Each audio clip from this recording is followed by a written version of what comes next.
പടം കുഴപ്പമില്ല, ഒരു ആവറേജ് മൂവി. അതായത് എന്താണ് നമ്മൾ ഈ പൊതുവെ കണ്ടുവരുന്ന സിനിമകളിൽ നിന്ന് ഒരു വ്യത്യസ്തമായ ഒരു അറ്റംപ്റ്റ്. അതായത് എങ്ങനെയാണ് എല്ലാ ക്യാരക്ടേഴ്സിനും ഒരു നെഗറ്റീവ് ടച്ച് കൊണ്ടുവന്നിട്ടുണ്ട്. അങ്ങനെയുള്ള ചുരുക്കം ചില സിനിമകളെ മലയാളത്തിൽ വന്നിട്ടുള്ളൂ. അതായത് എന്താ നായകനും വില്ലനും എല്ലാവർക്കും ഒരു നെഗറ്റീവ് ടച്ച് കൊണ്ടുവന്നിട്ടുണ്ട്. അതാണ് എടുത്തു പറയേണ്ട ഒരു സാധനം.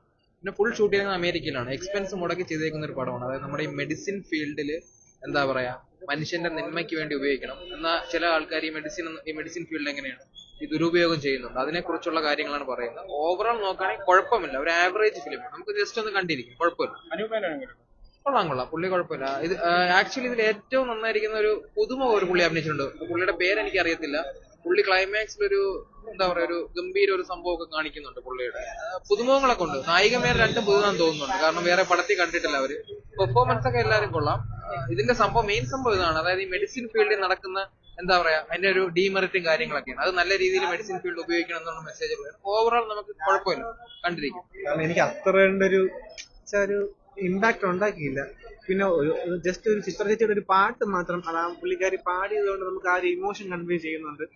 ചെസ്സിനെ ബേസ് ചെയ്തുള്ള കോൺസെപ്റ്റില് എക്സിക്യൂട്ട് ചെയ്ത ഫിലിമാണ്. വേറെ ഉദ്ദേശിച്ച കണ്ടന്റ് ഉള്ള, പക്ഷെ എക്സിക്യൂഷൻ വന്നപ്പോൾ അത് അത്ര കണ്ട് എഫക്റ്റീവ് ആയില്ല.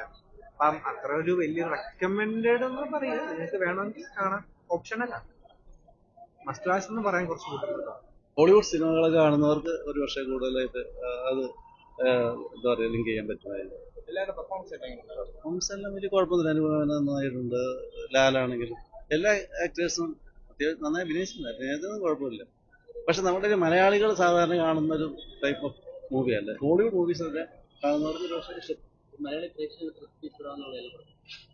പ്രേക്ഷകർ എന്ന് വെച്ചാൽ അത് പല എന്താ പറയുക, അവരുടെ ടേസ്റ്റ് അനുസരിച്ചിരിക്കും. കാരണം ഒരു എനിക്ക് തോന്നുന്നു യങ്സ്റ്റേഴ്സിനൊക്കെ ഒരു പക്ഷേ കുറച്ചുകൂടി ഹോളിവുഡ് മൂവീസൊക്കെ ഇഷ്ടമുള്ളത് വെരി ഗുഡ്. സാധാരണ ഒരു ഫാമിലി സബ്ജക്റ്റ് ഒക്കെ ഹാൻഡിൽ ചെയ്യാൻ വളരെ എളുപ്പം. ഇത് really very tough to handle subject. പക്ഷെ വളരെ നല്ലതായിട്ട് പോയി. ഒരു എന്താ പറയാ, ഒരു ലോ ഇല്ലാതെ അങ്ങനെ ഫുൾ ചെയ്തിട്ട് പോയി.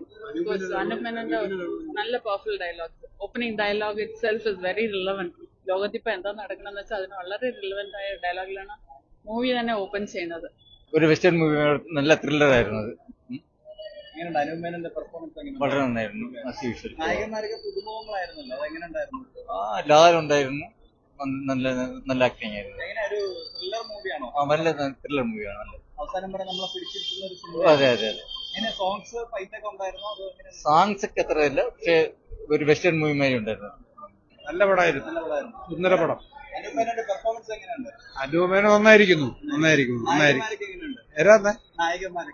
അല്ല, പൊതുവെ എല്ലാരും നന്നായിട്ടിരിക്കുന്നു. നല്ല സ്റ്റൈലിൽ എടുത്തിട്ടുണ്ടോ, കാണാൻ കൊള്ളാന്ന് മാത്രം നല്ലൊരു സംഗതിയാണത്. കാണേണ്ട പടം, എല്ലാരും കാണേണ്ട പടമാണ്. പിടിച്ചിരുത്തും, സംശയമില്ല. അതായത് കുറച്ചുകൂടി പരസ്യമൊക്കെ കൊടുത്താൽ, ആള് കയറി കഴിഞ്ഞാൽ, പ്രചരണം കിട്ടിയാൽ നല്ലൊരു പടമാണ്. ഒരു അമേരിക്കൻ സ്റ്റൈൽ. എങ്ങനെ നമ്മളെ പിടിച്ചിരുത്തുന്ന ഒരു ത്രില്ലർ സിനിമയാണോ? എങ്ങനെയാണ് ഒരു പിടിച്ചിരുത്തുന്നത്? കുഴപ്പമില്ല, നല്ല പടം. സോങ്സ് ഫൈറ്റ് ഒക്കെ ഉണ്ടായിരുന്നോ? അതോ സോങ്സ് ഉണ്ട്. ഫൈറ്റ് എന്ന് പറയുമ്പോൾ എല്ലാം ഈ വെസ്റ്റേൺ മോഡലാണ്. റിയൽ ആയിട്ട് കണ്ടിറങ്ങിയപ്പോ എന്താണ് ഒരു ഫീല്? നല്ല